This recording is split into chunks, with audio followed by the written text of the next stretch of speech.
Here's what's coming up next on Deconstructing the Sin of Empathy from Holy Smoke, Cigars, and Spirituality.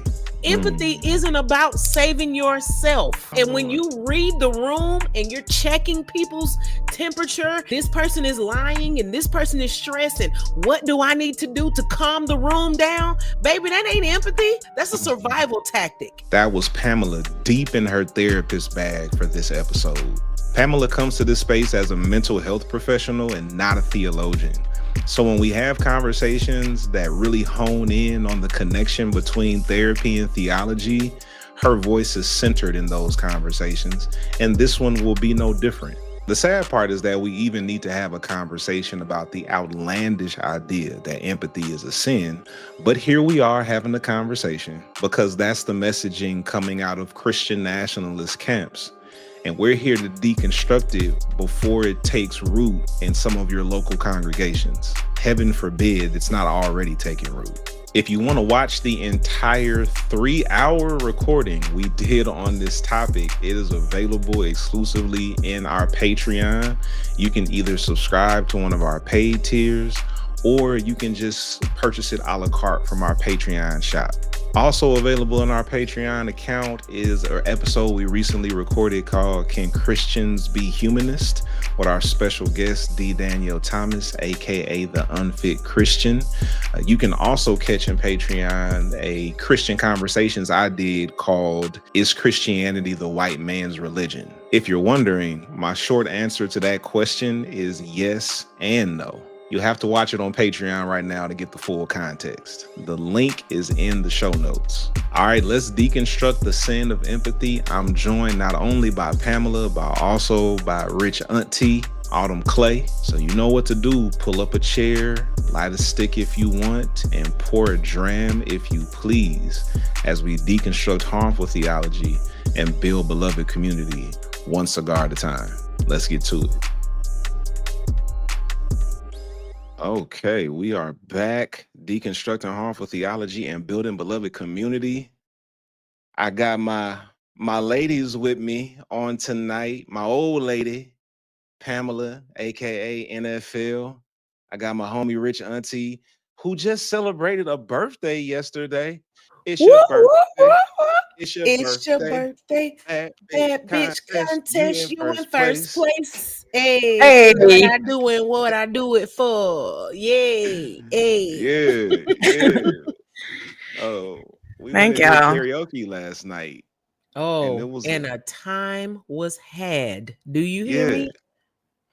Yes, absolutely. Baby, I didn't close my eyes till 4 a.m. Do you hear me? 4 o'clock in the morning. 4. Yeah. And I struggle through the work day because my friend went to work. My friend went to work this morning. I was worn out, and it wasn't even my birthday. And my friend went to work. I've always been a responsible hoe. Okay, listen. I was gonna be out on Saturday night and be at that service the next day. That's how I used to be. We used to go party on Saturday night and go home at 4, sleep for an hour and a half, and be at sound check at 7. Come on, now. Listen. I remember the days. The days. Y'all, let me tell y'all this story about how. Can I tell this story about you, babe? Coming to sing when you had just come from. So Kristian, this was before we were even together. Kristian came straight from the club, y'all, to sing worship on Sunday morning. And we had to be at the church. Sound check was at 7. Church started. We had an hour of power that started at 8 o'clock. Was it at 8 or 9? I think it was at 8. It was at 8 o'clock. So we had an hour. Because Sunday school was supposed to start at like 9:30. Yep. We had an hour of power, y'all. So there was an hour of power. And we just singing our hearts out, and then there's a little bit of church, a little bit of worship. And then, that's the little precursor to the main worship at 10 o'clock. Kristian left the stage, y'all, went up to the balcony and laid down and went to sleep because he was not on duty at 10 o'clock.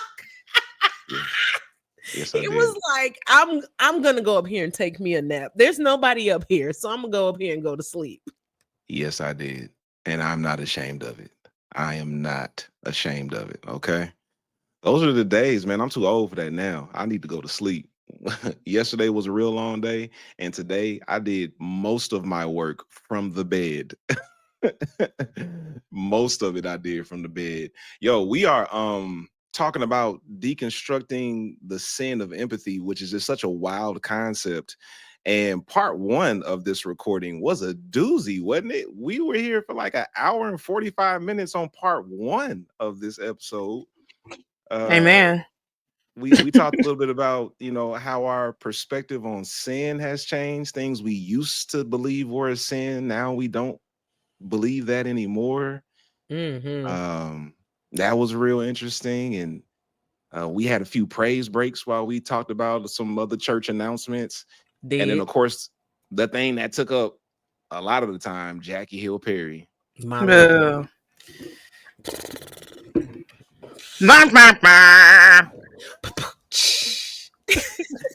Yes, Jackie. We talked about Jackie Hill Perry and her obsession with suffering. We need a nickname for her so we can stop saying her name. And I don't mean something offensive. We just need something, because I feel like every time, and it just may be my witchy shit, but I be feeling like every time we say her name, there's a little bit of power that transfers through the atmosphere. And I just really, I swear to God, I want us to stop saying her name. I swear I do. I swear. Because it's just like, ugh. All right, so I'm gonna say something. Hallelujah. So then, Laura, you know what it is. Laura be coming through with the nicknames, so we're gonna need some something, some submissions for nicknames for that lady. Yeah, that lady is it. That lady. Yeah, yep. I mean, yeah, you know, very good. I think, you know, and I'm one of those people where I'm gonna be honest, right? Like, first lady of the closet. Yeah, I forgot about that one. That one was it. I'm sorry. I called on Laura and immediately listen, and guess what happened? She answered, and answered, and did, and did. My God. And did. Yep. First lady of the. So we talked about the first lady of the closet. And now I feel like you actually got power because you asked and it showed up. Right. Look what the Lord did. But look at the comment. But look at the comments. Yes. Listen. Somebody said Sufferella. Oh my God. Sufferella. That's the it. Suffering servant. Sufferella. My God. That's what I'm using. I'm using Sufferella. Sufferella and the first lady of the closet. I like first lady of the closet. I'm using Sufferella. Yeah. Because you know, that's not even like conjecture. She openly talks about the fact that she's queer and she just suppresses it. She just stays in the closet. And she openly talks about suffering. Yes, all the time. And sacrifice. Wow. Yeah. Do we see any connections there? Do we see the connection? Sufferella. There's a connection or two. And just to be clear, I'm one of those people who also understands that I'm on a public platform. So anybody could come and criticize me and make up a name about me. Feel free to do so. We bind it. Because what you think about me is none of my fucking business. So well, the goons will get you if you do that, people. Choose wisely. Yeah, pick your battles. I just want to make that clear that I'm not doing this with a misunderstanding that somebody could also come and critique what I believe about God. I don't care because I'm not trying to persuade people to do anything that separates them from their humanity. So say whatever you want to say. Call me whatever you want to call me. I don't care. I just want to acknowledge that they already do. Like this isn't even like a could be situation. Y'all seen my comments and they be talking about all of us. Child. That's why I don't be in your comments. Listen, so one of the things that I love about, you know, our platform is that people recognize we're a community, we're a crew. Like we are having these conversations together in community. So I love when people who are fans of the podcast will say like, I love Kristian and the crew, or I love the Holy Smokes crew. So like there's that love for the crew Mm-hmm. from people Mm-hmm. who get what we're talking about. But then you have people on the other end of that spectrum, like all of them going to hell, all of them stupid, all of That's them true. foolish. Like That's true. I posted a video of me and you recently, and somebody said, "Oh, so the whole house is just stupid." Yes, stupid is as stupid does. That's what Forrest Gump said. So if that's what you want to call us, then so be it. Somebody said I was the man of the household. Yes, I was the head of the household because I said I would knock your head off your shoulders, and I meant that shit. Yes, and did. yeah, But and that's now I'm the easy. man of the household because I believe in protecting the people that I love. So because I believe in protecting the people that I love, then that's a manly trait. Yeah. That's how I took that. That's the Mhm. man in that relationship. So because I believe that I should protect the people that I love with everything in me, that's manly. Mhm. So women don't protect the people that they love. If y'all don't shut the hell up, I'm girly and I dress up and I wear dresses and I wear heels and makeup and lipstick, but I will still knock your head off your shoulders, okay? In my heels, in my dress. Get away from me. Oh, Lord have mercy. And if you were the head of the house, What's wrong with it? That's my problem because I grew up in a family of strong women, and I feel like what happens a lot in the black culture is we pretend like the man is the man in the house, but Mhm. the woman Be runs doing the every house. goddamn thing. Literally. So you're just saying something for the sake of patriarchy and power, but okay, nigga, you ate with your insult. And relationship dynamics change over time within a Mm-hmm. relationship because right now Mm-hmm. I'm the one that making sure everything get paid. But a few years ago, you were the It breadwinner was in the home. me. It was me. And I was trying to figure out how to build a business as a struggling entrepreneur. And I was persuading you. I was persuading you to let me take care of it.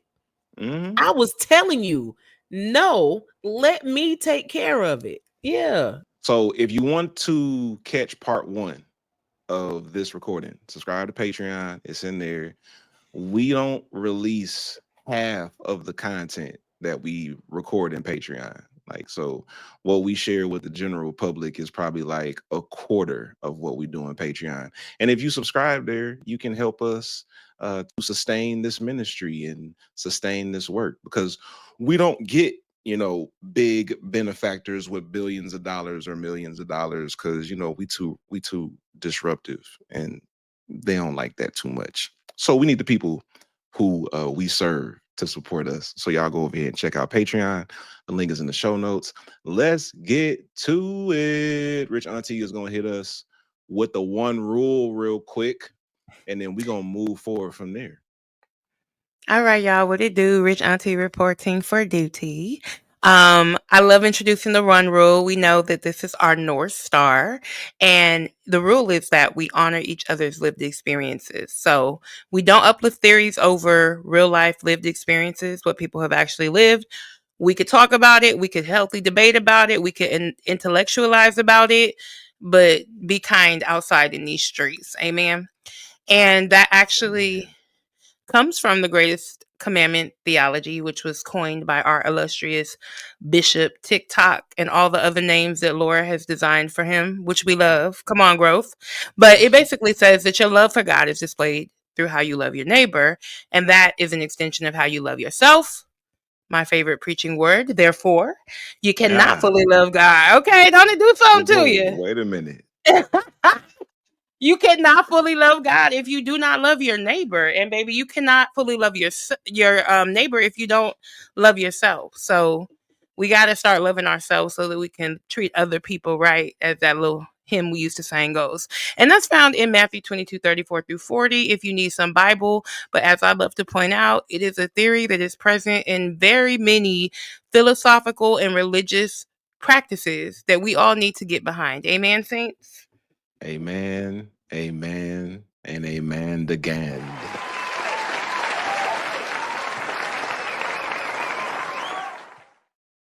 Oh, and I forgot to say, if you trespass and transgress on that part of our ministry, please believe that goons and glory will show up. And as our favorite Lord Stephen Thurston, aka Etch a Sketch Halo's thirst trap right now, your ass will get dragged in every single name that is under this sun, heaven, and earth. And some of us are a little more holy with our hands than others, so be careful.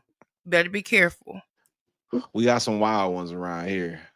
I be having to hold people back sometimes because there's sometimes, we catch a lot of hate in the comments, and a lot of people have a lot of negative things to say about the work that we do.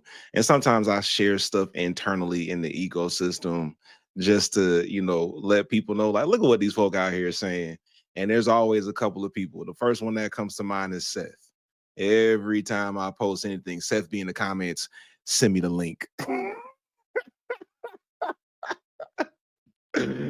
Where this at? I'm about to go over there right now. Yeah. So we got some rambunctious saints around here, and then we have some saints who just be like, I'm gonna stay out of it. I don't want no part of it. So it's a diverse community. We're all in the DEI, diversity, equity, and inclusion, in a world that is trying to shut it down. All right, y'all. So look, we're doing deconstructing the sin of empathy. Every time I say that, I feel some kind of way because, like, why the hell we gotta have this conversation? But it's important to have because the people who are promoting this concept are at the helm of the country right now. So we're not trying to lift something up that's on the fringes that nobody's really talking about and doesn't impact the lives that we lead. Because I mean, for me, that would be a waste of time. But like the people who are talking about this stuff are at the helm of the country. Like Christian nationalism has taken over the country. It's a Christian nationalist regime that has taken over the country right now. And part of their messaging is to indoctrinate their followers to not be empathetic, to do away with empathy. And we're going to get into that conversation. But first, I think it's important that we define things, right? So, what are we talking about when we say empathy? And since the therapist is here, she's not actively taking clients, but Pamela will always be a therapist, whether she's taking clients or not. She's the one that taught me empathy, which I'll talk about a little bit later. But she is going to start us off with a moment on the couch to help us understand what is empathy. So I want to ask you to join us over on the couch with Pamela, the therapist.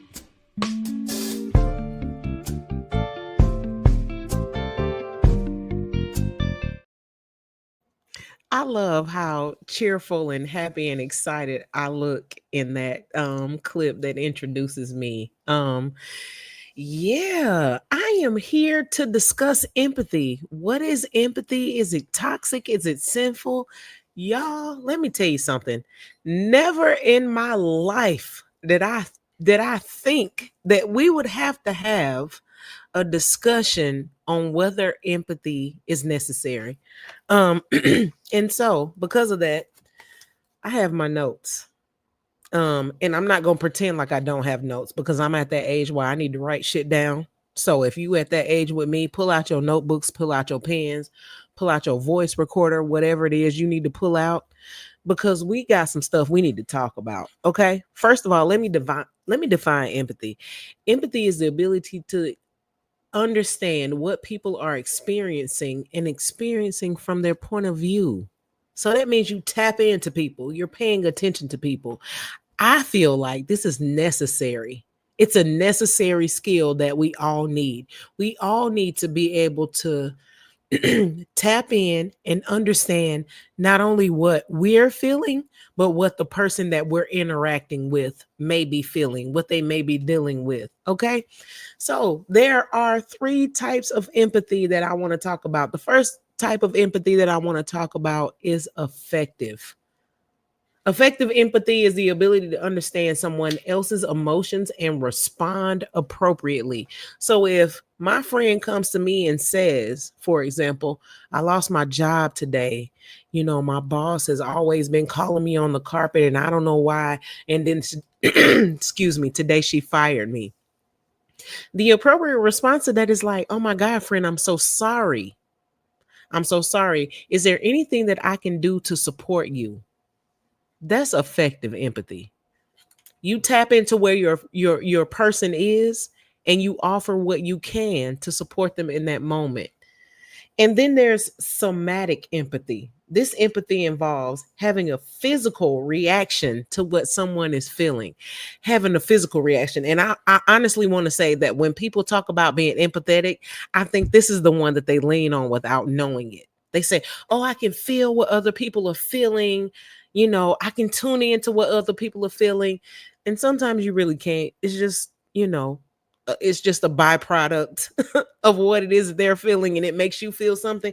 But somatic empathy is whenever you can look at the situation and feel what that person may be feeling in that moment. So the example is, if I'm out in public and somebody proposes to the person that they're with, they get on one knee, they proclaim their love, they have a ring, they get everybody's attention, and the person that they're proposing to says no. And then all of us feel a sense of embarrassment. That is somatic empathy. That is feeling the feeling of the person that's actually in the situation. It's secondhand embarrassment. That's what we call it. In that situation, we would all be feeling secondhand embarrassment. That's somatic empathy. And then the last one is called cognitive empathy. It's like understanding the mental state of somebody when they're in a situation, understanding how somebody may perceive a situation, how their response may line up with how they perceive a situation. So it's like, oh, I'm going to tune in to how they respond to this situation based on what I feel like I know about them, what I feel about them, what I know about them, what I know about my intuition.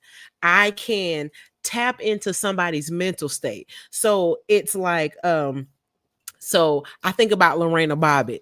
I don't know how many people were born in the 90s when Lorena Bobbitt cut her husband's penis off.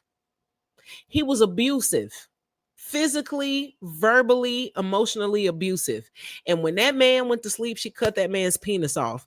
She took that man's penis, drove down the highway, and threw it on the side of the road.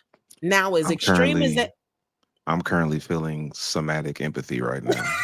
Just continue. yes, yes. So there was that sent the country into an uproar because, like, oh my God, how could she? But then when we all got the backstory of how he treated her, we all put ourselves in a position of cognitive empathy. We all put ourselves in the mentality of, oh my goodness, if this person was acting like this towards me, I probably would have done the same thing. And so we all understood, as much as we understood that she should not have caused physical harm to him, we understood how she got to that point cognitively. So that's cognitive empathy. And so the other thing that I want to mention, because I know we're going to touch on this, is whether or not empathy can be toxic. And what I want to say is you'll see a lot of Christian fundamentalists and Christian nationalists talking about how empathy is a weakness and how empathy is toxic and how empathy causes us to excuse people's sin. And what I want to say is it's not the empathy that causes the damage, it's the lack of boundaries. So if you are an empath, if you are somebody that has the affective empathy, the somatic empathy, the cognitive empathy, if you don't have boundaries, you put yourself in harm's way. So when you put yourself in other people's shoes, if my boyfriend is an abuser and his daddy or his mom or his caretaker abused him, and every time he abuses me, I put myself in his shoes and I don't have any boundaries for myself, I will probably stay in a situation that is unhealthy for me because all I'm doing is being empathetic with no boundaries. And sometimes you can be empathetic without boundaries and put yourself in harm's way. And when we do that, what is called is compassion fatigue. Because you get so compassionate, you get so empathetic, you get so benefit of the doubt that you get worn out to the point where you're not even looking out for yourself. So we got to be careful about being empathetic because it's not the empathy that's toxic. It's not the compassion that's toxic. It's not the sympathy that's toxic. It's the lack of boundaries that puts you in a toxic situation. Empathy is great. Sympathy is great. Compassion is great. It's the thing that binds us. It's the thing that makes sure that we have reciprocal relationships. But like the greatest commandment says, you got to love yourself as you love your neighbor. So if you don't have compassion for yourself, empathy for yourself, sympathy for yourself, grace for yourself, you can't give that to your neighbor. And guess what? That leaves you open to harm. So, yeah, that's the couch. I hope that wasn't too jumbled for you. I hope that you were able to get something from that. Empathy is not a sin within itself. Empathy is necessary for interpersonal relationships. Empathy is a sign of emotional maturity. But when you don't have boundaries, it makes it dangerous. It makes it harmful. And empathy in itself is not harmful. A lack of boundaries is harmful. That's it.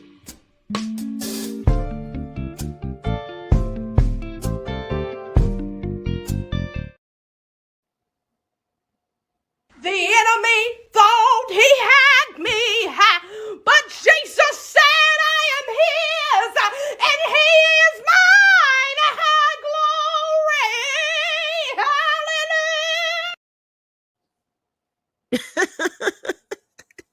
Yo, did y'all that was great, baby. I really appreciate that.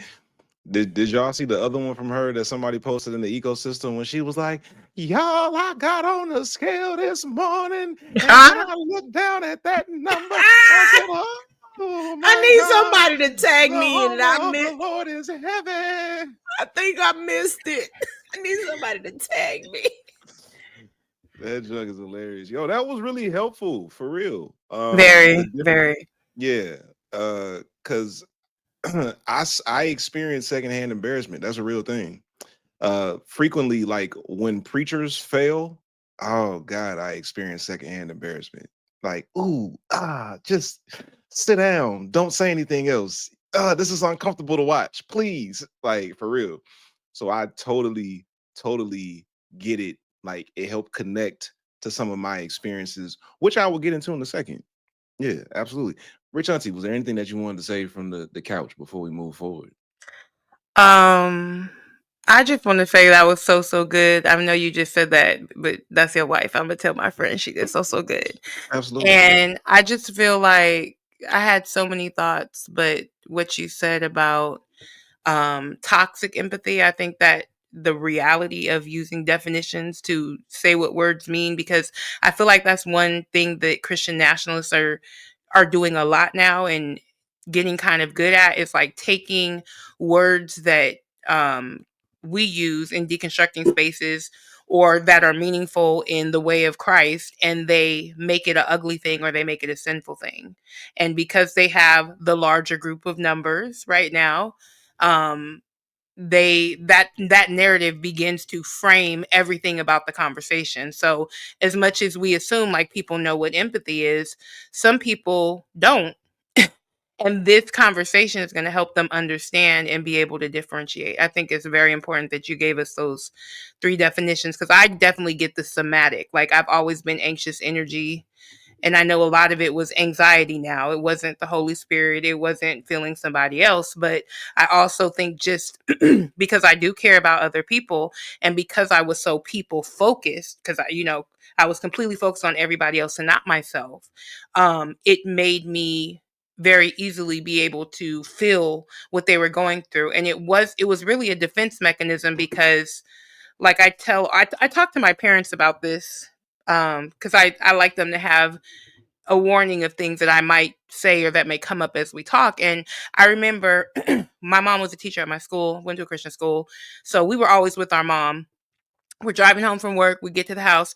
And I remember my mom turning back to us. We were in the back seat and she was like, okay, you know, dad just got home from work. We don't know what kind of day he had. So make sure you tread lightly and don't get on his nerves.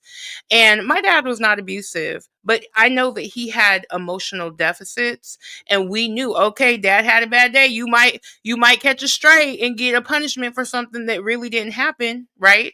So I just think that when it comes to empathy, I saw it modeled very early in good things. I also saw it come into my life and it was over spiritualized. And so hearing this conversation now is giving me a real definition and not a weird church definition, because I feel like I've had a lot of weird church definitions for things.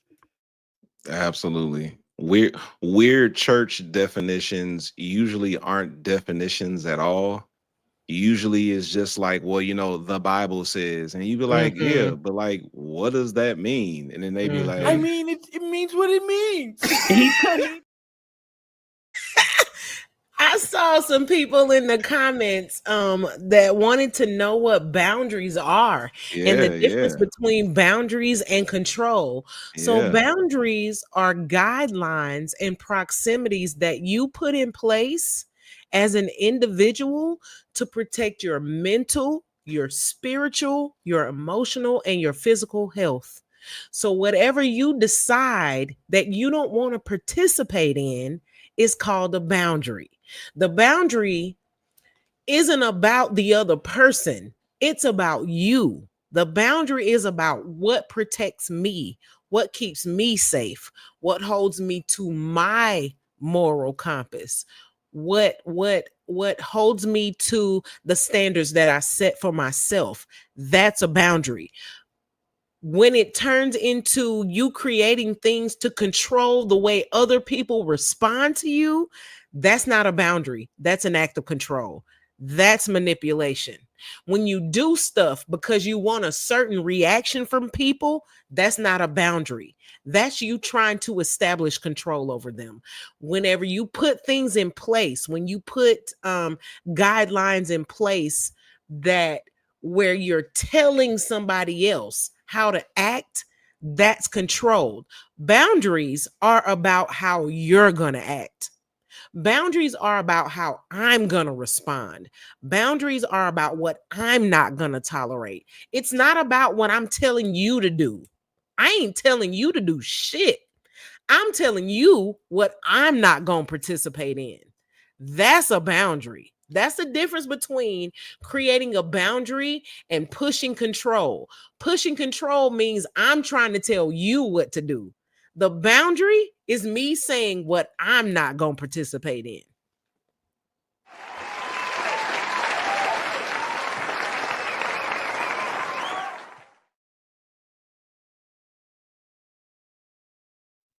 Listen, the therapist is in the building on tonight. That's why Pamela had to be a part of this conversation because of her expertise on this topic. So she is trained, she is educated, she is credentialed, she is licensed. She's not a novice just getting up here talking about these topics. She has worked in this area for over 20 years. She has seen clients of all ages and socioeconomic backgrounds for 25 years of her career. So she knows what she's talking about and she does it really well. And yeah, like the explanation of boundaries is it's about what I am willing to participate in, right? You telling people, look, you do whatever you want to do. I'm just telling you what I'm going to participate in. If that's what you want to do it. Just don't include me. Don't include me. I don't want to participate in that. So I'm not coming to the party. Throw the party, but I'm not coming. Even if you send me an invite, even if you send me an Uber to come and pick me up, even if you send me a dress like Cinderella's godmother, Even if you make a way for me to come, I'm not showing up. Boundaries are how you check yourself, not how you check other people. Yeah. Because people can be enticing. Situations can be enticing. Situations can match whatever void we feel. And so we will neglect and betray ourselves on behalf of getting our needs met temporarily. But no, the boundary is do your thing. I'm going to practice self-control, and I'm not going to participate. I don't care how enticing it is. I don't care how hot the tea is. I don't care how lonely I am. I don't care how horny I am. I don't care how much I need to tell somebody. I'm not participating. That's my boundary. That's it. That's all. Goodbye, good fight, good night. This is what boundaries are right here. After all I've been through, you niggas can't take my joy. You niggas won't steal my joy. You niggas won't piss me off. And after all I've been through. Yeah, like straight up. That's like what boundaries are. So we were talking about First Lady of the Closet earlier. The boundary is, if you want to be miserable, you go right ahead. Just leave me out of it. I don't want to be miserable with you. I'm not going to tell you. I'm not going to scold you over and over again because you choose to be in misery. Because if that's what you want for yourself, then that's what you want for yourself. But I'm just saying, I'm not going to participate in your misery. Boundaries. Yeah. Thank you. Thank you, woman of God. So now that we have established that, let's talk about, when did we actually like come to understand empathy? How do we come to understand it? And I'll start, of course, we're gonna share what we're drinking and smoking this week.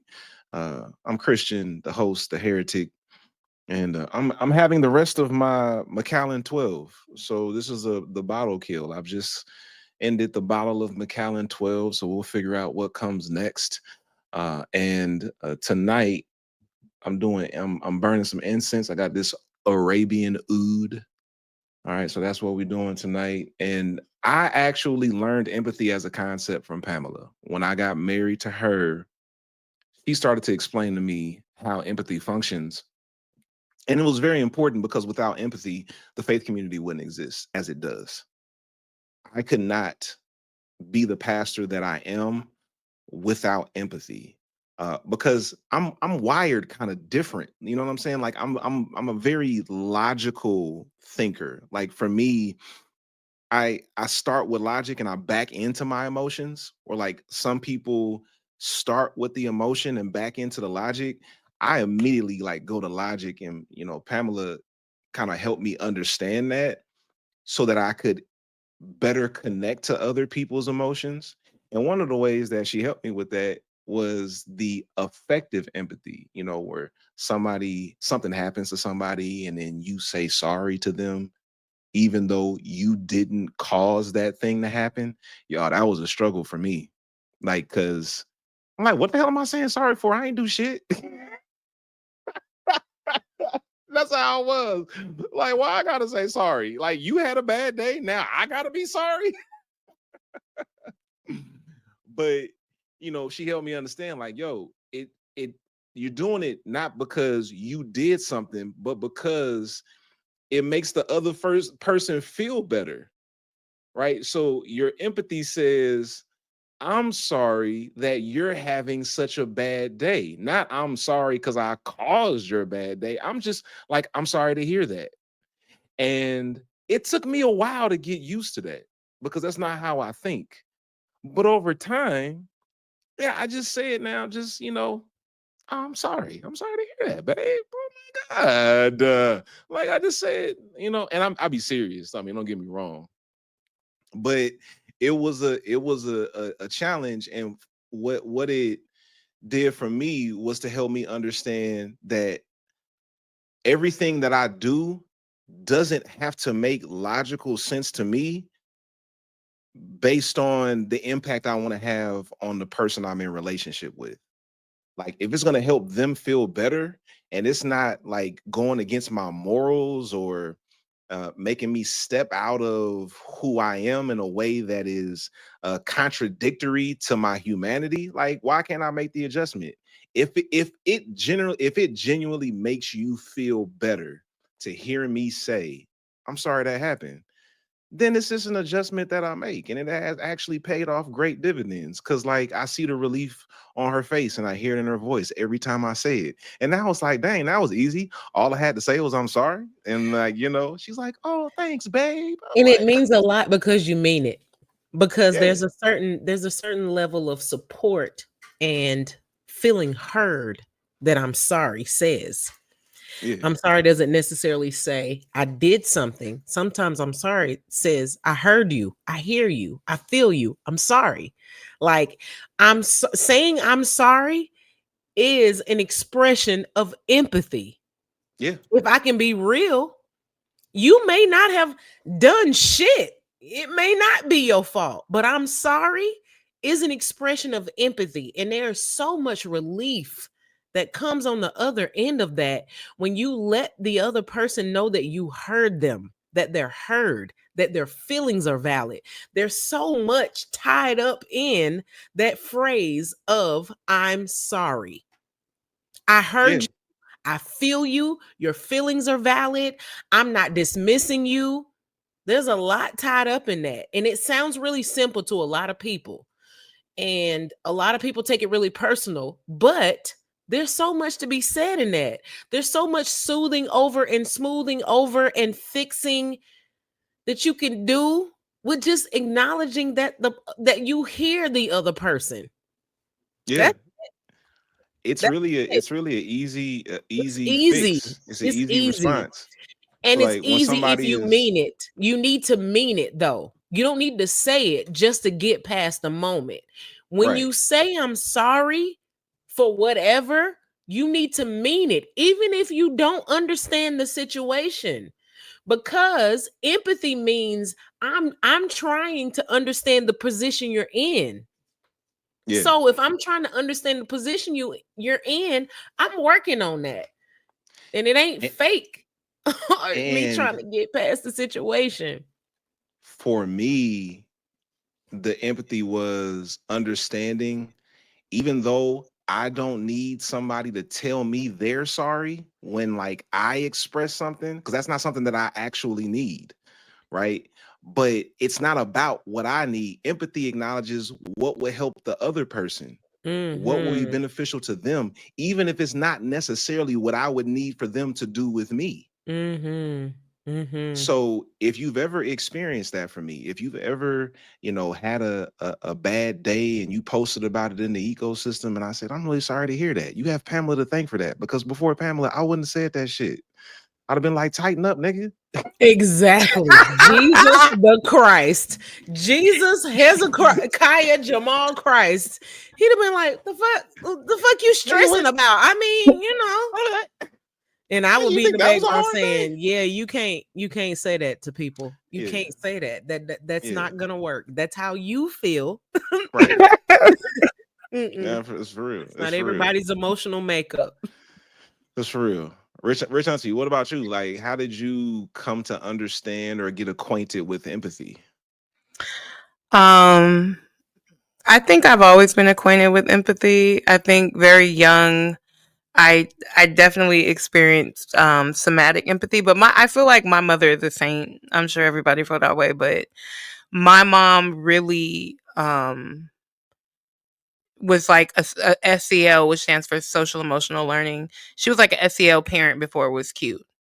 And part of that was because my grandmother was a extension cord parent. And my mom was like, I want my children to talk back. I want them to be heard. I want them to express themselves. So I grew up in a home that was very feeling centered while having a parent, one parent being very emotionally centered and the other parent being very emotionally dysregulated.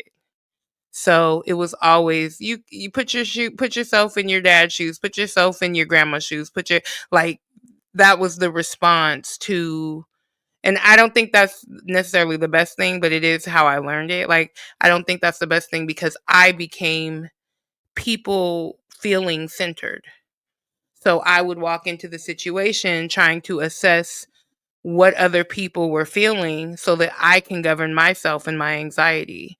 And so that wasn't empathy, that was anxiety. But for the growing up, the two were kind of conflated for me because I was so people centric. What you was gonna say, friend? I was gonna say thank you for making the distinction, because I think a lot of times we take our anxiety and our reading the room and we label that as empathy when it's not empathy. It's anxiety, and it's a survival skill. Yes. It's a survival mechanism to read the room, because if you can read the room and decide what everybody needs to be okay, then you will be okay. And a lot of times we do that and we're operating from a trauma response, a survival response, and we call it empathy when it's not. You are trying to survive. You are trying to be okay. Empathy is about a connection where you are genuinely understanding the feelings of someone else and you're trying to understand how you can be supportive. Trying to survive a situation, whether that be emotionally or physically or mentally, is not empathy. It's survival mode. Yeah. It is a survival tactic. And a survival tactic that we learn is different from empathy. Survival tactics will come when we get in moments of trauma or moments of distress, and our brain does that thing that it naturally does to keep us from dying. Literally, it will save us. Your empathy is different. Your empathy helps you connect to somebody so that you might possibly save them. Empathy isn't about saving yourself. My Lord. My And when Lord. you read the room and you're checking people's temperature and you're trying to, this person is lying and this person is stressed, and what do I need to do to calm the room down? Baby, that ain't empathy. That's a survival skill. That's a survival tactic. You are being CIA. You are being the FBI. Okay? You being a Off life. sniper. You being a sniper on a roof when you do that, because you're protecting yourself. That doesn't have anything to do with the other person.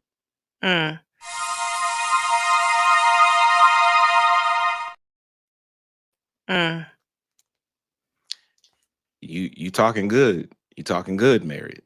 And I also just throw in there from somebody like me, right? Because I had to learn empathy. I wasn't raised with an understanding of putting myself in somebody else's shoes.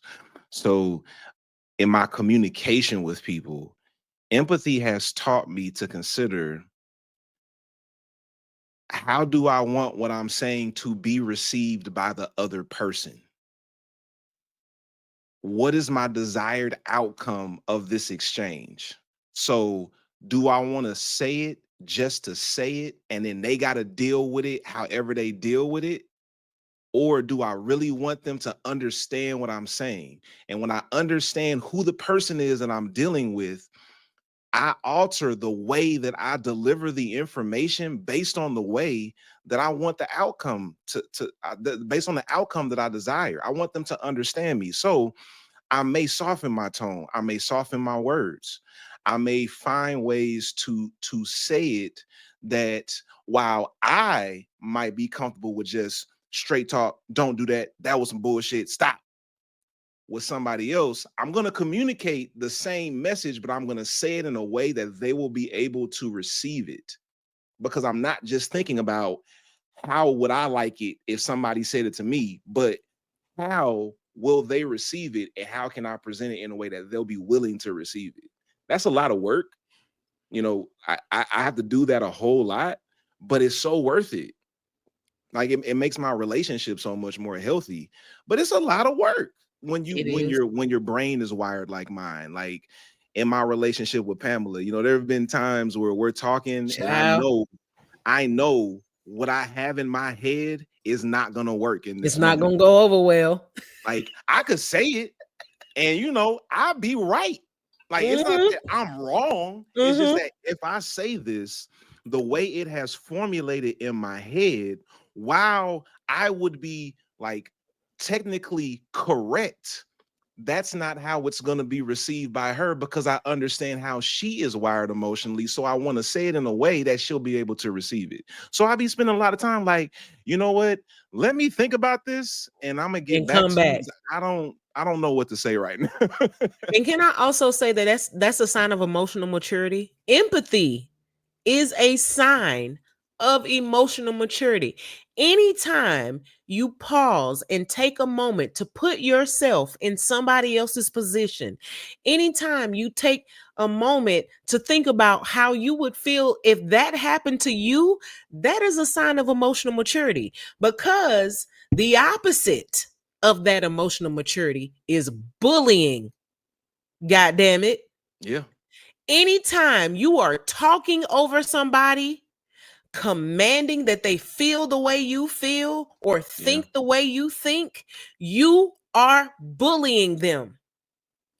Anytime you make somebody's feelings invalid and you make everything monolithic around how you feel and you threaten them and you overpower them and you intimidate them, that is bullying. And we're trying to do the opposite. We ain't trying to bully nobody. We trying to leave space open for everybody to decide what it is that you think and feel. And then once you decide that, we trying to be in tune to it, whether you communicate it to us or we just pick up on it intuitively. But if you're overpowering people for the sake of being right, for the sake of putting your authority on a pedestal, you bullying, baby. You bullying people. You And bullying it's people. easy. That's the easy way to go. The easy way to go is just say it how you want to say it. Don't worry about it. You got to deal with it however you deal with it. I said what I said. Right. And there are situations where, you know, and when I'm dealing with situations, I'll be like, I said what I said. But like, it all depends on the outcome that I desire from that situation. And if I'm in relationship with somebody, it can't just be as simple as I said what I said, because what did you want them to take from that? Are you trying to just control them and beat them down? Are you trying to assert authority and control over them? If you are, then yeah, you'll probably just say it however you want to say it to scare them into submission. But if you're trying to be in a partnership with somebody, if you're trying to be in a reciprocal relationship with somebody, you got to consider how you communicate to them. Wow. You have to consider that. It's very important. So yeah, you And know, even when you said what you said, there's a way to stand on business where I ain't got my foot on your neck. absolutely. You understand what I'm saying? I can stand on business and not stand on you. Yeah. That's called boundary setting. That's what I was talking about with the couch. There's a way to stand on business without me putting my foot on your neck, because me standing on business ain't got nothing to do with me controlling you. It's me saying what I'm not going to participate in. And that is when I have been the most resolute in my communication. Like, I'm not dealing with this. That's when I just get like, yeah, I am not going to deal with this.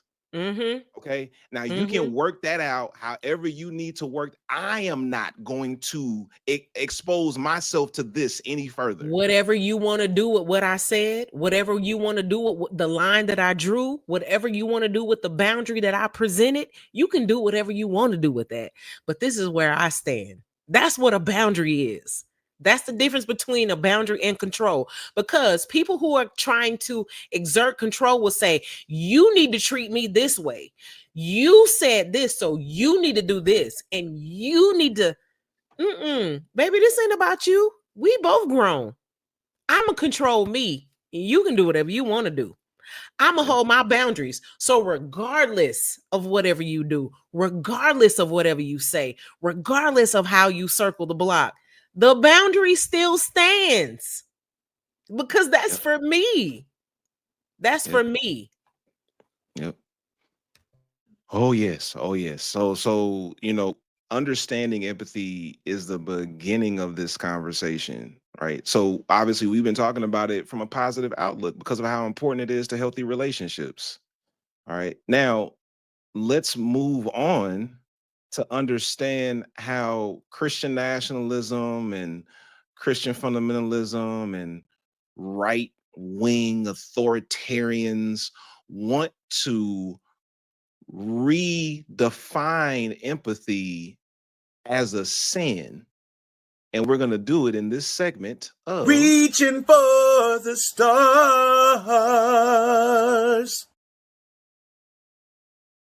All right, so reaching for the stars, we're gonna look at a little clip of a Christian nationalist white woman named Allie Beth Stuckey. She actually wrote one of the books circulating right now, demonizing empathy, and her book is called Toxic Empathy: How Progressives Exploit Christian Compassion. All right. So again, we're not just talking about this just to be talking about it. I know there are a lot of people who've never heard of this concept, but that's part of our job, right? To be plugged into this stuff so that we can tell y'all about it. So let me tell you, the people who are talking about this stuff, the people who are doing this stuff are running the country. It's worth mentioning that one of the quotes floating around the internet right now comes directly from Elon Musk, saying that empathy is the demise of Western society.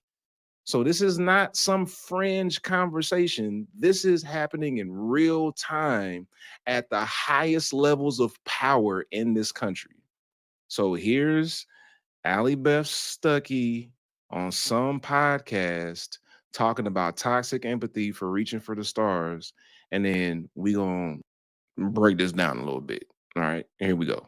If we are so in someone's feelings that our empathy leads us to affirm sin, to tell them lies, or to support behavior, or in the case of politics, policies that are wrong and destructive, that's when empathy has become toxic. So our empathy for a pregnant woman who is struggling, who feels like she is alone and that she can't do it, if our empathy leads us to the conclusion that abortion is the best option for her, then we're not really being loving. We might be being empathetic, but our empathy has turned toxic because we are affirming sin and we are leading her down a path that is not only deadly for her baby, but spiritually and physically harmful for her. And so my book is not about killing all empathy. It's certainly not about killing compassion. It's not even about negating all of our feelings. It's about saying empathy has a place, but the Christian is called to truth and love. I hate that shit so much.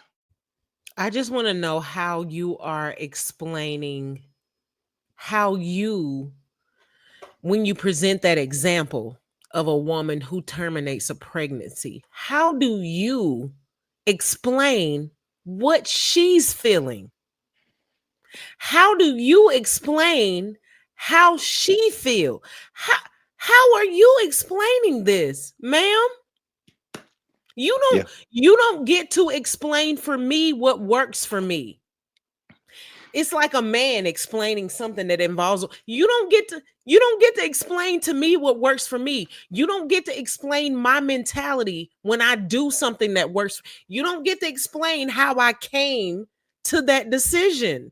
You don't get to do that. That right there is a red flag for me. For you to sit and explain how somebody else came to their decision, that's just too that as somebody that came from a very strict rule keeping theology, that's a red flag for me. Because if you're explaining what I'm going through, that is a signal for the amount of control that you have over the people that follow you. Yeah. That's scary to me that It you get is. to explain that. No. Yeah. It's very scary. Rich Auntie, what's up?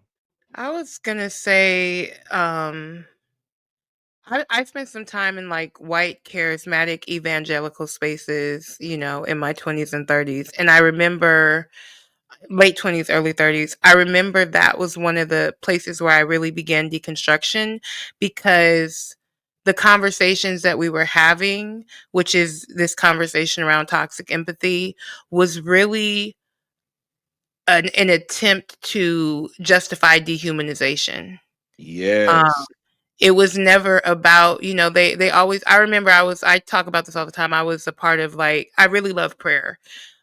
Still do, but not the same way. So I used to like go. I was telling Pamela, girl, I don't know why I can't get up in the morning on Saturdays, and I was like, it's probably because I used to be at fucking 6 a.m. prayer for about 5 years of my life on a Saturday, walking the church halls praying. Prayer service. Okay.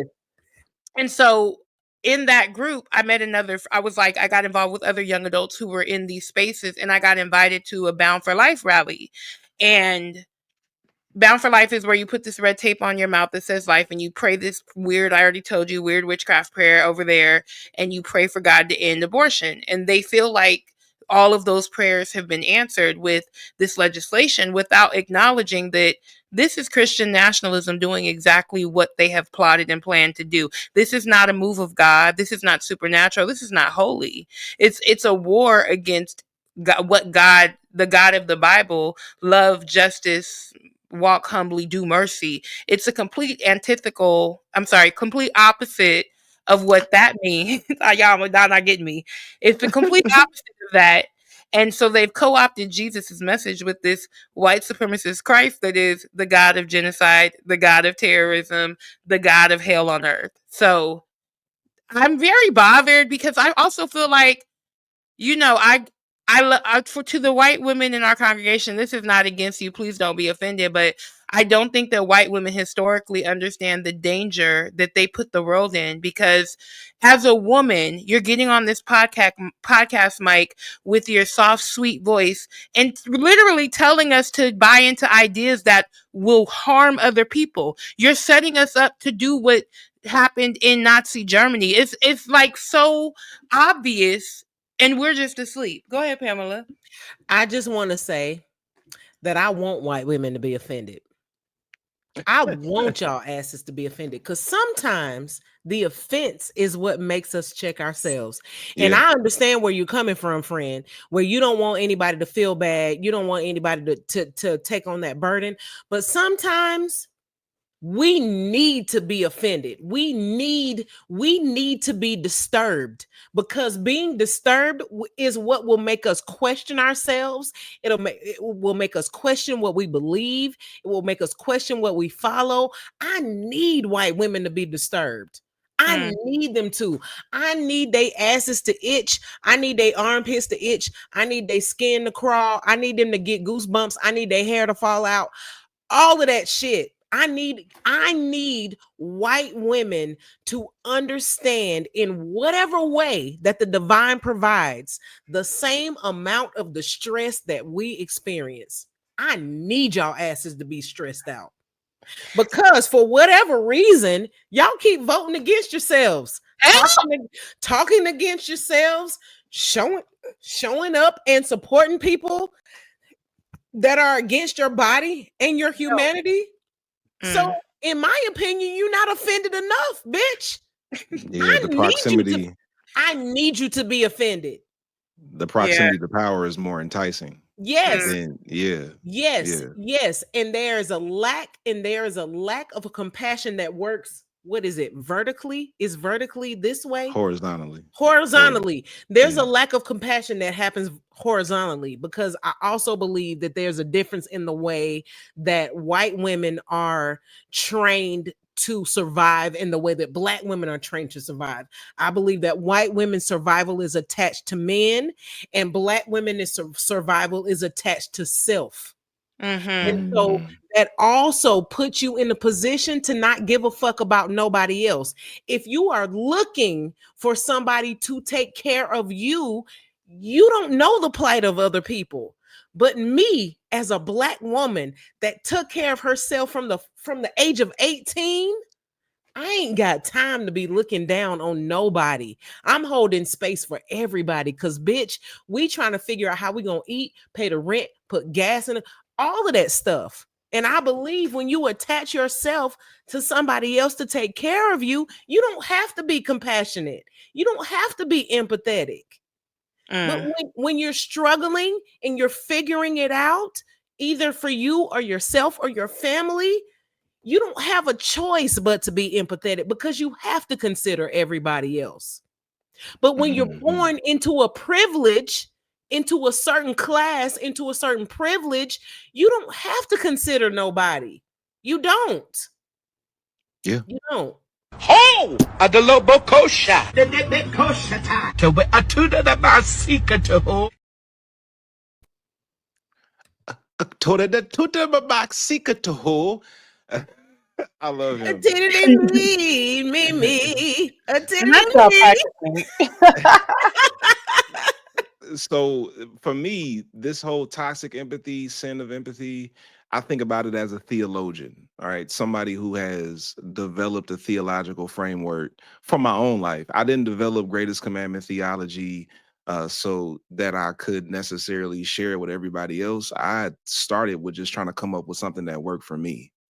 And this idea that the greatest commandment is that we love God and how we love our neighbors and how we love ourselves. So as I begin to have conversations with people about my theological framework, the number one question that I got, which I referred to in my book, Breaking All the Rules, the number one question that I got is, well, what about sin? Because fundamentalist indoctrination is tethered to sin consciousness. You cannot fully embrace fundamentalism unless your view of the divine is tied to the idea of sin. So how can I avoid sin? Sin is the worst thing you could possibly do. The wages of sin is death. And the last thing I want is death. So the last thing I want to do is sin. So everything revolves around sin. And the problem that fundamentalists and Christian nationalists have with empathy is that if you actually show empathy to people who they have condemned as sinners, you're going to start to see, oh, this is a human being and they have real experiences and their feelings matter. And maybe we shouldn't be treating them like that. So when you hear them talk about the sin of empathy, because she just did it in that whole clip, she referred to sin multiple times. We can't have empathy because then we'll excuse their sin. We can't have empathy because we'll just jump into their feelings and excuse them from transgressing against the Lord, which is why we spend so much time here interrogating what we believe about sin. It's why we have developed a working definition of sin that is rooted in the greatest commandment. If the greatest commandment is to love, then sin is anything that contradicts love. And the first rule of love is to do no harm.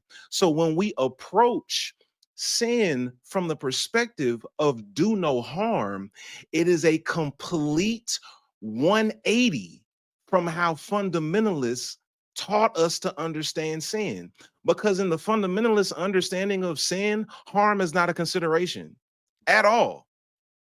You can be miserable, you can be depressed, you can want to end your life. That's your problem. Because tell you if you wasn't sinning, this wouldn't be an issue. So we have to demonize empathy, because if we don't demonize empathy, you might realize the stuff that we've been telling you is a sin. We really been manipulating your ass. For Pamela. real. I was just gonna say I agree with all of that so much. And I while you were talking, I was thinking to myself, we will what we do, what Christians do is we reframe things. We take things that are happening realistically and then we reframe them under the guise of whatever we believe about God. And so when you talk about the all of the things, the consequences that you go through and the things that happen to you, what Christians will do is they will say that's your consequence for going against God. Yeah. That's how that's framed. So there's a sect of toxic theology that will take ownership of everything that happens to you. So if you do well, if you achieve, if you reach your goals, that's God. But if you mess up, that was you. That's the devil. You let the devil in. At that point, you had your own free will. But yeah, it's Absolutely.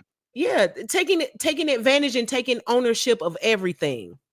Yes. Yes. So it's very important to understand that. It's very important to understand that sin consciousness is at the root of all of this. And if you have not interrogated what you believe about sin, then this teaching could grab a hold of you, because the whole teaching is rooted in what they have defined as sin based on their doctrine. So you gotta interrogate what you were taught about sin to not get caught up in this. Because like, this shit don't bother me. I am fully all the way into the sin is harm category. Like, and I'm looking at harm. So like, even with the whole abortion conversation, which is the Christian nationalist wedge issue, and it has been for the past 50 years. Wedge meaning it polarizes the society. It breaks people in half. So either you're pro-life or you're pro-choice, right? And there's no way for you to have any nuance in that conversation because they created it that way. So then when they talk about abortion, they're tapping into your binary thinking that if you believe that a woman has a right to choose what she's going to do with her body, then you're going to hell with her. So then when they talk about it in the context of abortion, then they got you. Right. And for me, when it comes to abortion, my thought is always, damn, that's a really unfortunate position for anybody to be in, to have to make that decision. But that is their decision, what they're going to do, because whatever's going on inside of their body, the key words are their body. And it is a sin for me to mandate what they can do with their body, because it don't have no impact on me what they do with their body. I might have my feelings about what they do with their body, but it doesn't change me from being able to live my life in the way that I see fit. But that is the major issue that they use to drive this point home of the sin of empathy. I was just gonna add that it's really interesting that we don't care about what people do with their bodies until there's another possible body involved, or what we consider a body, or what your church or your theology considers a body. People starve. People's bodies starve, and we don't care. People's bodies don't have homes, and we don't care. People's bodies don't have adequate education, and we don't care. Yeah. People's bodies don't have access to resources for their families and their babies, and we don't care. Yeah. So my thing is always this selective morality that we have about what we're going to care about what matters. Everybody wants to care about the unborn and all of, what do you do? Because you caring about whether or not somebody chooses to terminate their pregnancy for whatever reason, whether they just don't want to have kids at this point, or it was a traumatic situation, whatever reason, you criticize that. But when the baby gets here, you've taken away WIC, you've taken away Medicaid, you've taken away funding for public education, you've taken away all the things that helps the baby thrive and grow. So you don't get to say shit to me about deciding not to have a baby for you to take the resources from. You don't get to get, huh? If you have the power to decide to remove all the resources, I should have the power to decide whether I'm going to bring a baby into this neglectful ass society of yours. Hello? Hello.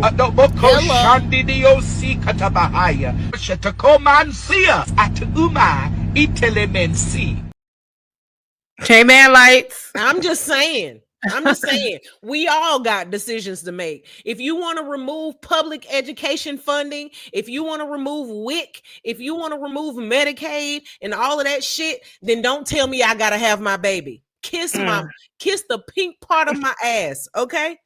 The pink part, all up in there. Because I'm gonna tell you what happens. We either terminate our pregnancies and we move on with our lives, or we have these babies that we can't take care of, that we can't provide for, or whatever the case may be. And then you talk shit about us while you simultaneously go to the adoption agency and try to adopt our Black babies. That's what you do. And raise up little fundamentalist soldiers for Christ. That's what you do. That's what you do. That's what you do. You tell us not to have an abortion, and then we place our babies up for adoption to go to better homes, and then you come in with the white savior complex and pretend that you saved our babies from a life of whatever. Like, no. Pamela I used to work at a private adoption agency, so I know how this shit go. You can't tell me that I don't know what I'm talking about because I work there. I know the mentality that white people come into the adoption agency to adopt children that don't look like them. I know. So don't tell me. Don't talk to me. And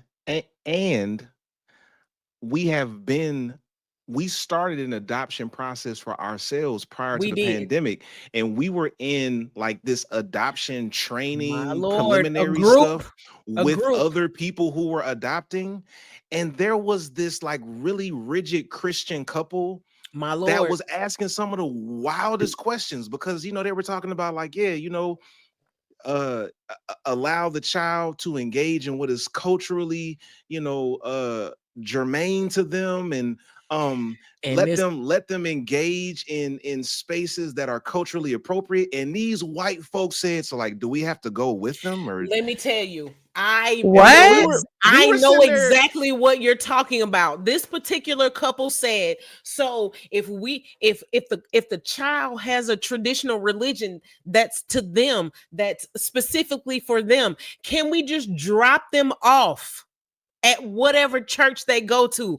That's what they said about the child that they would potentially adopt. Not can I be engaged? Not can I participate so I can learn about my child's spiritual culture?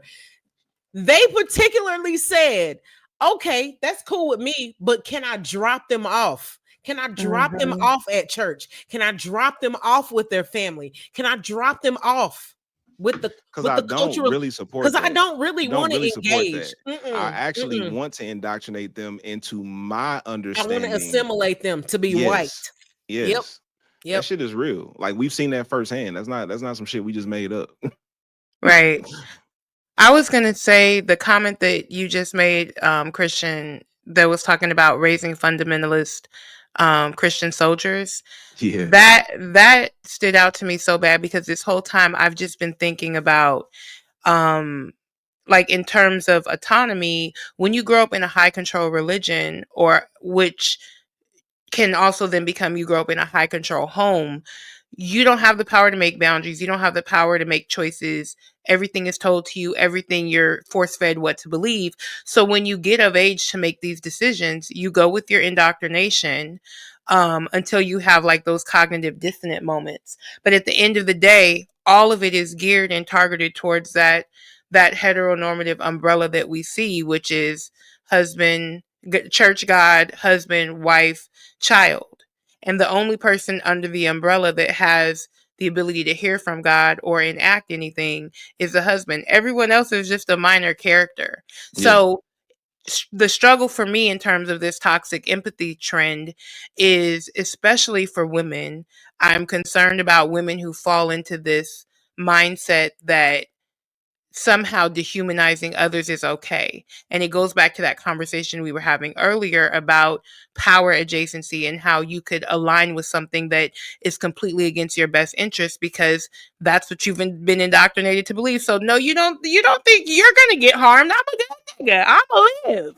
They gonna get them. They gonna get the ones in the field. I told Massa, but no, you're not. You're gonna get the same consequence and execution as that other person.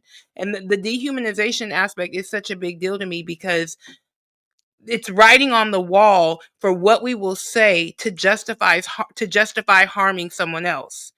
in the name of sin. We're saying they're a sinner, so it's okay to harm them, which is actually us doing the harm and the sinning, whoever that us is. So yes.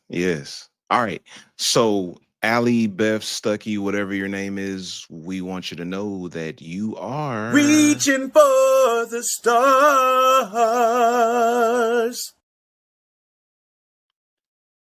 all right. So And this is you what can kiss our ass on top of that. yes, this is what we're gonna do. We've been here much longer than we normally would. I want to do one more thing and we're gonna jump out because I want to share this video from Donnell. And once we check this out, I want each of us to give our reflection on what Donnell had to say, and that's gonna be the end of this episode. So we're not gonna engage in a long exchange after this. For the people who have been rocking with us this whole time, thank y'all for hanging out with us. But I think it's really important that we end on a more positive note and how we can address this concept of toxic empathy, because not everybody is talking about it on the same terms as these Christian nationalists. And Donnell Wrights, one of our favorite people here at the faith community, actually made a video about this like 2 years ago that I found when I was doing some research. So I want to highlight this. We're each going to share our feedback on this video, and then we are going to benedict until the next time we get together. All right. So here's Donnell Wrights talking about the sin of empathy.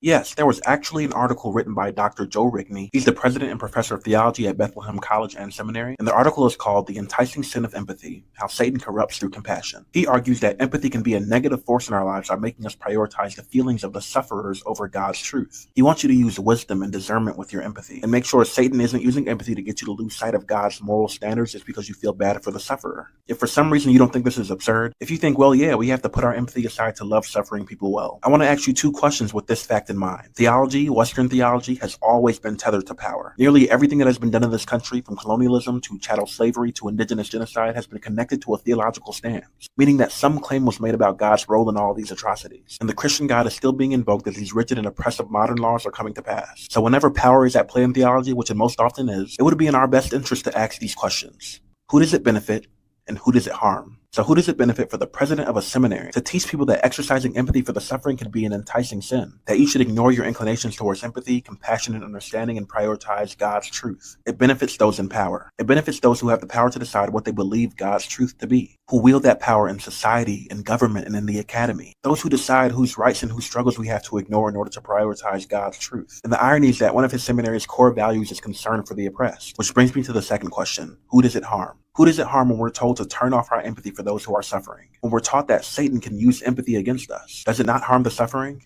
When one can look at women, black folks, trans folks, children, and see their pain, and suppress empathy in action to appease the God of white evangelical theology, they have chosen the side of the oppressor over the oppressed. Feel free to leave your thoughts in the comments, and as always, like and follow for more content.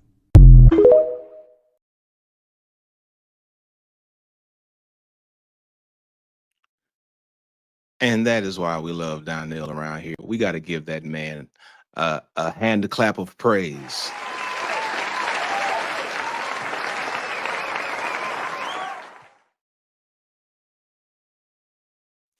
All right, so this is what I want to say, and then I want to kick it to y'all.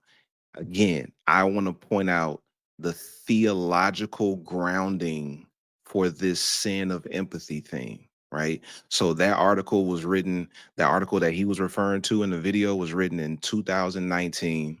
It was posted on the Desiring God platform, which is the platform of John Piper, again, who is one of the biggest influences theologically on Jackie Hill Perry. So if you don't like this concept of the sin of empathy, I want you to remember the people who are behind it and the people who are promoting it, even if they're not using that language.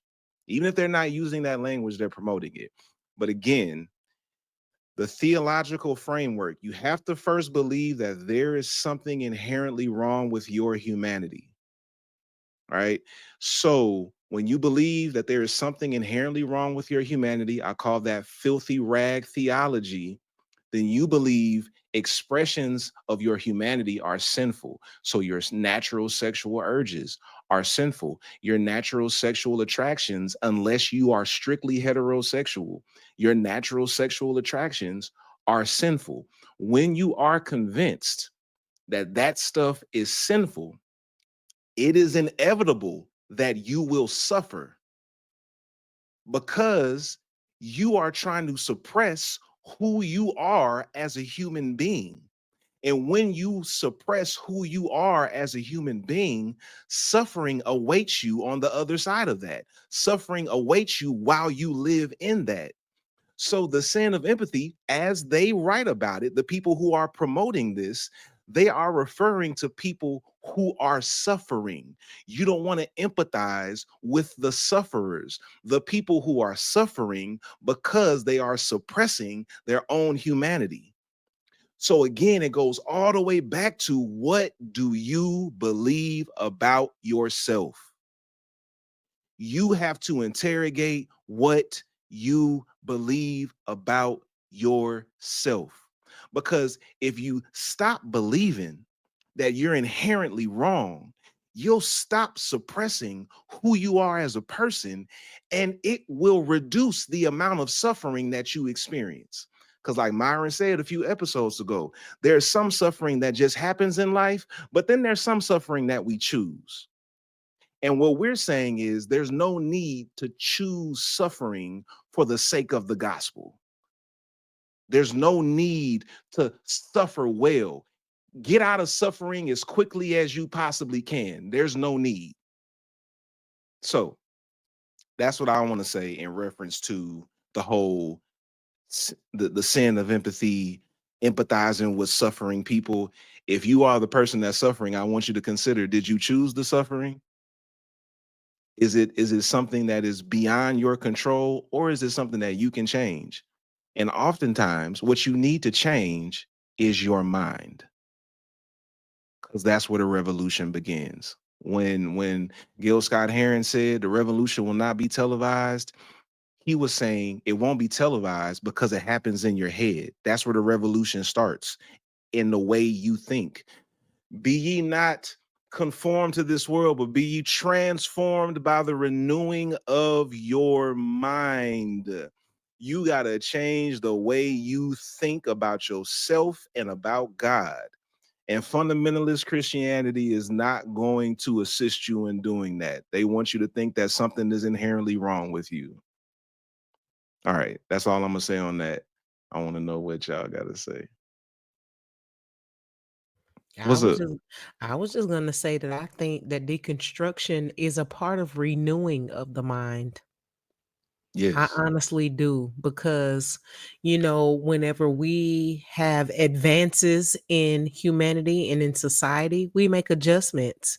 When we went from 8 tracks to tapes, we made the adjustment. When we went from tapes to CDs, we made the adjustment. When we went from CDs to streaming, we made the adjustment. When we went from VHS to DVDs, we made the adjustment. When we went from DVDs to streaming, we made the adjustment. And I feel like this is just another situation where you need to make the adjustment. And it's not sinful to make an adjustment. That's what I want to say. It's not sinful to make an adjustment. It's actually helpful. It actually is a way that you can have a tangible record of your growth. That's the way that you can. That's the way you can just look back and say, "Oh, yeah, that worked for me then, but it doesn't work for me now." Yes. Yes.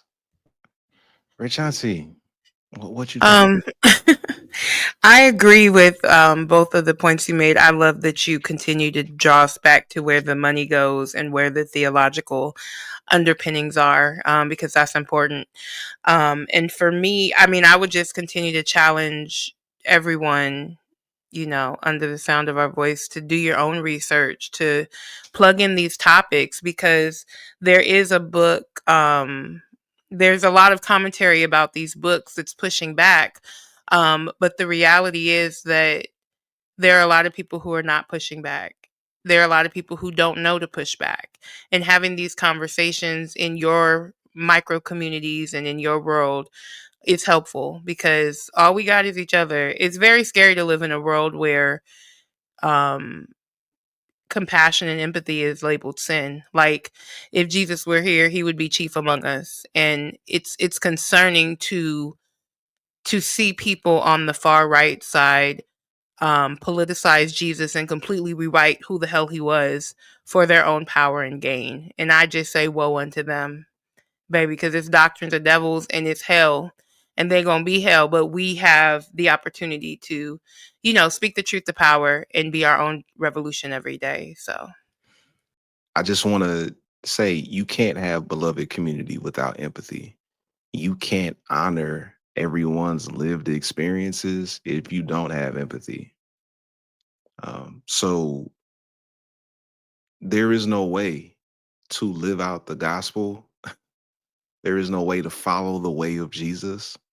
There is no way to be a good person, even if you don't care about Jesus and the gospel. If you just want to be a good person, you can't do that if you're not empathetic towards other people and their experiences.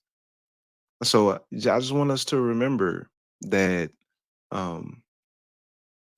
this is some bullshit. Point blank, period. The sin of empathy is complete bullshit.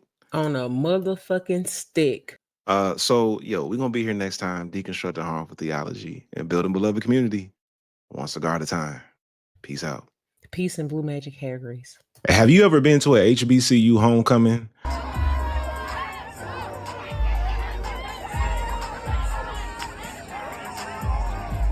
That's kind of what Dayfest is like at the faith community, minus the marching band and the football game. We come together in Atlanta in August and we sing, we laugh, we dance, we play, we do yoga, we have worship, we brunch, we talk about sex, we smoke cigars, we meet old friends, we make new friends. It's that one time of the year we ask everyone in our extended community to meet us in Atlanta, August 22nd through the 24th. And this year, we're going to have 2 or 3 special guests, including Danielle Thomas, aka the Unfit Kristian, and Ebony Jasmine Harris, aka Jasmine's Garden. So if you want to meet us in Atlanta for Dayfest, August 22nd through the 24th, hit the link in the show notes and register today. Slots are filling fast.